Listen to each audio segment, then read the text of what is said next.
ரிஷப ராசி நண்பர்களுக்கு எப்போவுமே விட்டு கொடுத்து போனோம் அப்படின்னு சொல்லுவாங்க. நம்ம விட்டு கொடுத்து போய் அந்த காரியத்தெல்லாம் ஜெயிச்சுட்டு வந்துடுவீங்க. ஏன்னா சில விஷயங்களில் நம்ம ஸ்டபனாக இருந்து ஒன்றும் சாதிக்க முடியல, இப்போ இப்படி இருந்து தான் எல்லா விஷயத்தையும் ஜெயிச்சுட்டு வர அப்படிங்கிறதுல ரொம்ப தெளிவாக இருக்கக்கூடிய நாளாக இன்றைய தினம் ஏற்படுத்தி கொடுக்கும். நல்லவர்களை சந்திக்கக்கூடிய அற்புதமான நிலம். அதே மாதிரி பெற்றோர்கள், என்னுடைய பெரியப்பா சொன்னது, என்னுடைய சித்தி சொன்னது, அத்தை சொன்னது, என்னோடய மாமா சொன்னது கரெக்டாக இருந்தது, அதே மாதிரி நடந்தது பாருங்களேன் அப்படிங்கிற ஒரு எண்ணங்கள் இருக்கும்.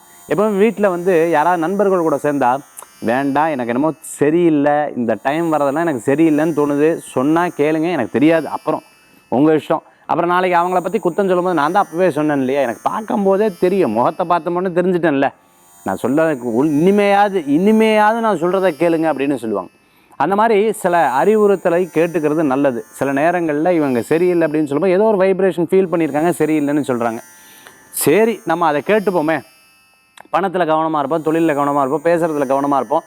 இந்த மாதிரி கவனமாக இருப்போங்கிற எண்ணத்தை கொண்டு வந்தாலே மிகப்பெரிய மாற்றங்கள் கூடி வரக்கூடியதாக இருக்கும். ஸ்கூல் மாற்றுறது, ஸ்கூல் டியூஷனில் சேர்த்துறது, புது இடங்களுக்காக மாற்றுறது, ஃபீஸ் கட்டுறது, இது போன்ற விஷயங்களில் இன்றைய தினத்தில் எடுத்து செயல்படுத்தக்கூடியதாக இருக்கும். மூத்த சகோதர சகோதரி அவர்களுக்கு உண்டான சில முக்கிய விஷயங்களும் ஆரோக்கியத்திலும் கவனம் எடுத்து பார்ப்பீங்க. அவங்களுக்கு எதனா ஹெல்ப்னா பண்ணி கொடுக்கக்கூடிய அற்புதமான நாளாக இருக்கும். வீடு மாற்றுறது, இடம் மாற்றுறது போன்ற விஷயம் உங்களுக்கு சாதகமாக நடக்கும். மனசில் தோணுது இன்றைக்கி லாபகரமாக நடக்கிறதுக்கு உண்டான நாளாக இருக்குது. ரிஷபராசி என்பர்கள் இன்றைய தினத்தில் சில பேர் கிண்டல் கேலி பண்ணுவா, உடனே கோபம் வந்துடும், அந்த நிமிஷத்தில் சத்தம் போடுவேல், ஒரு 10 நிமிஷம் கழிச்சு அதை மறந்துடுவீங்க.